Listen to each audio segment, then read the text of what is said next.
6 ans après la mort du dessinateur Georges Wolinski, son épouse Maryse l'a rejoint.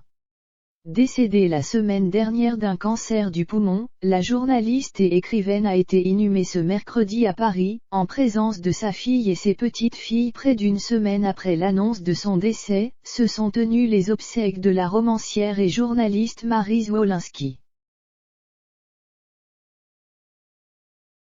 Ce 15 décembre 2021, ses proches se sont en effet réunis à Paris, en l'église Saint-Eustache, pour une messe hommage. Celle qui était l'épouse du dessinateur Georges Wolinski, tué dans l'attentat contre Charlie Hebdo en 2015, est décédée le 9 décembre dernier à l'âge de 78 ans, d'un cancer au poumon. Elsa Wolinski, la fille de Maryse et Georges Wolinski, était bien sûr présente.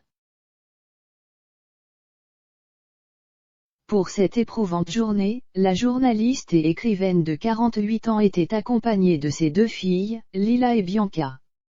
Laurent Sourisseau, d'Iris, le caricaturiste et directeur de publication de Charlie Hebdo, était lui aussi présent, tout comme André Manoukian. Auprès du GDD, Elsa Wolinski avait confié que la chanson de Serge Reviani Ma Liberté sera jouée. C'est son choix et ça symbolise les combats de sa vie. Après la messe, les obsèques se sont poursuivies mercredi matin avec l'inhumation au cimetière du Montparnasse. Originaire du Lot-et-Garonne, Maryse Bacher Wolinski était née à Alger. Après une carrière dans la presse, en commençant par Sud-Ouest à Bordeaux et en passant par le GDD, Elle ou Le Monde Dimanche, elle s'était consacrée à la littérature. C'est en 1988 qu'elle s'impose comme romancière à part entière, avec Au diable Vauvert, son premier roman, paru chez Flammarion, L'intimité et le secret, la vie de famille, l'amour, ou le désamour, dans le couple, autant de thèmes qui formeront la matière de ses romans ultérieurs, a souligné la maison d'édition Le Seuil dans un communiqué. Maryse Wolinski fut aussi très attentive au mouvement féministe et à la place des femmes dans la société. Suivent des succès comme Le Maître d'amour, 1992, Lettre ouverte aux hommes qui n'ont rien compris aux femmes, 1993, ou La femme qui aimait les hommes, 1998, suite à leur rencontre dans les couloirs de la rédaction du Journal du Dimanche en 1968, Maryse et Georges Wolinski sont restés mariés durant 43 ans, jusqu'au décès du dessinateur lors des attentats de 2015.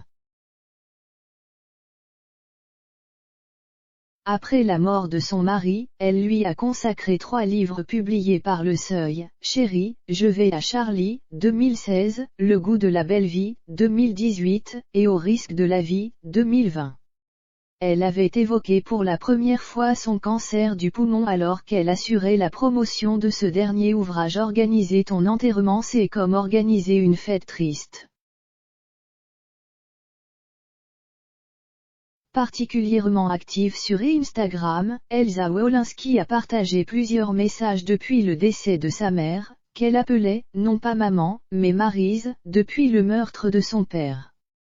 Maryse est décédée ce matin à 10h15, a-t-elle d'abord écrit le 9 décembre. Elle était très belle. Je lui ai apporté sa jolie robe verte qu'elle souhaitait. Je lui ai chatouillé les pieds pour voir si elle ne me faisait pas une blague.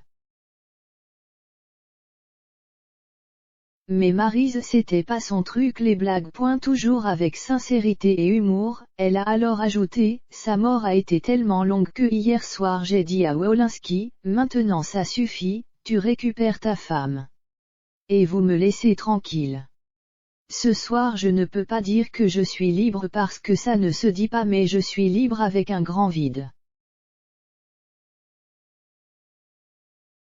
Je finirai en disant que je n'ai pas perdu une Maryse mais une maman. Lundi, elle avait également confié, organiser ton enterrement c'est comme organiser une fête triste.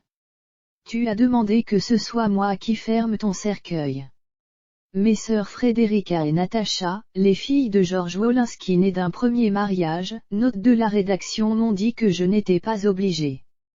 Mais je vais aller t'embrasser une dernière fois et vérifier que tu ne t'es pas déjà envolé.